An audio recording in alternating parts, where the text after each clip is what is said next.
అమెరికాలో పోలీస్ అధికారి నిర్లక్ష్యానికి బలైపోయిన తెలుగు విద్యార్థిని జాహ్నవి కందుల కేసులో ఎట్టకేలకు న్యాయం దక్కింది. ఆమె మృతికి పరిహారంగా $29 మిలియన్ అంటే మన కరెన్సీలో అక్షరాల 262 కోట్లు ఇవ్వడానికి సియాటెల్ నగరం అంగీకరించింది. దీంతో ఈ వార్త ఇప్పుడు అంతర్జాతీయంగా చర్చనీయాంశంగా మారింది. అయితే ఆమె ప్రాణానికి విలువలేదు, ఒక చెక్ రాసిస్తే సరిపోతుందని ఆనాడు జాహ్నవి మరణాన్ని అమెరికా పోలీస్ అధికారి ఎగతాళి చేయగా, నేడు అదే అమెరికా అక్షరాల 262 కోట్ల భారీ నష్టపరిహారాన్ని చెల్లించేందుకు సిద్ధం కావడం గమనార్హం. 40 కిలోమీటర్ల వేగంతో వెళ్లాల్సిన చోట అధికారి 119 కిలోమీటర్ల వేగంతో వెళ్లడమే ఈ ఘోర ప్రమాదానికి కారణమని దర్యాప్తులో తేలడమే ఈ కేసులో కీలక మలుపుకు కారణమైంది. ఇంతకీ ఏం జరిగిందంటే, ఆంధ్రప్రదేశ్లోని కర్నూలు జిల్లాకు చెందిన 23 ఏళ్ల జాహ్నవి కందుల ఉన్నత ఆశయాలతో 2021లో అమెరికా వెళ్ళింది. సౌత్ లేక్లోని నార్త్ ఈస్టర్న్ యూనివర్సిటీలో మాస్టర్స్ డిగ్రీలో చేరింది. అయితే 2023 జనవరి 23వ తేదీ రాత్రి సియాటెల్ వీధుల్లో ఆమె రోడ్డు దాటుతూ ఉండగా ప్రమాదం సంభవించింది. విధి నిర్వహణలో ఉన్న పోలీస్ అధికారి కెవిన్ డవే తన పెట్రోలింగ్ వాహనాన్ని అత్యంత వేగంగా నడుపుతూ వచ్చి జాహ్నవిని ఢీకొట్టారు. ప్రమాద తీవ్రతకు ఆమె సుమారు 100 అడుగుల దూరంలో ఎగిరిపడింది. రక్తపు మడుగులో అక్కడికక్కడే మరణించింది.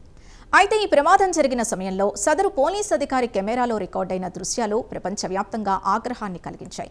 ముఖ్యంగా జాహ్నవి మరణంపై జోకులు వేస్తూ ఆమె ఒక సాధారణ వ్యక్తి, ఈ మరణానికి పెద్దగా విలువ లేదు, కేవలం ఒక చెక్ రాసిస్తే సరిపోతుందని వ్యాఖ్యానించారు. ఆయన చేసిన ఈ కమెంట్లు బాడీ కెమెరాలో రికార్డు కావడంతో తర్వాత నెట్టింట వైరల్ అయ్యాయి. అవే వ్యాఖ్యల పట్ల ప్రపంచం మొత్తం ఆగ్రహాన్ని వ్యక్తం చేస్తుంది.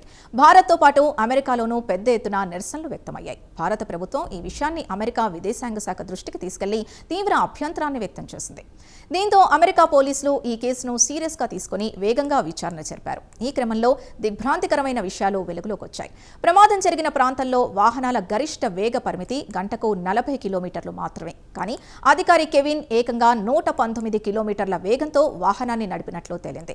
దీంతో ఈ దారుణానికి బాధ్యుడైన కెవిన్ ని విధుల నుంచి తొలగించారు. ఈ క్రమంలోనే జాహ్నవి కుటుంబం న్యాయ పోరాటం చేయగా, విచారణ ఎదుర్కోవడం కంటే భారీ పరిహారం చెల్లించి రాజీ పడటమే ఉత్తమమని సియాటెల్ నగర యంత్రాంగం భావించింది. గత వారమే ఇరుపక్షాల లాయర్లు కోర్టులో ఈ పరిహార ఒప్పందం గురించి దరఖాస్తు దాఖలు చేశారు. ఈ ఒప్పందం ఖరారు కావడంతో 262 కోట్లు చెల్లించడానికి మార్గం సుగమమైంది.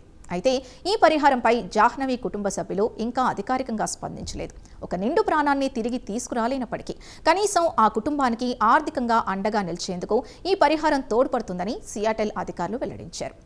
ఈ మేరకు సిటీ అటార్నీ ఎరికా ఇవాన్స్ అధికారికంగా ఒక ప్రకటన విడుదల చేస్తూ ఈ సెటిల్మెంట్ ద్వారా బాధితురాలి కుటుంబానికి కొంతమేరకైనా ఊరట లభిస్తుందని ఆశిస్తున్నట్లు పేర్కొన్నారు. కర్నూలు బిడ్డ జాహ్నవి కందుల కేసులో ఆమె ప్రాణానికి విలువలేదని, ఒక చెక్ రాసిస్తే సరిపోతుందని అమెరికా పోలీస్ అధికారి ఎగతాళి చేయగా, నేడు అదే అమెరికా అక్షరాల 262 కోట్ల భారీ నష్ట పరిహారాన్ని చెల్లించేందుకు సిద్ధమవడం ప్రపంచవ్యాప్తంగా చర్చనీయాంశమైంది. మొత్తానికి న్యాయం గెలిచిందని నెటిజన్లు హర్షం వ్యక్తం చేస్తున్నారు.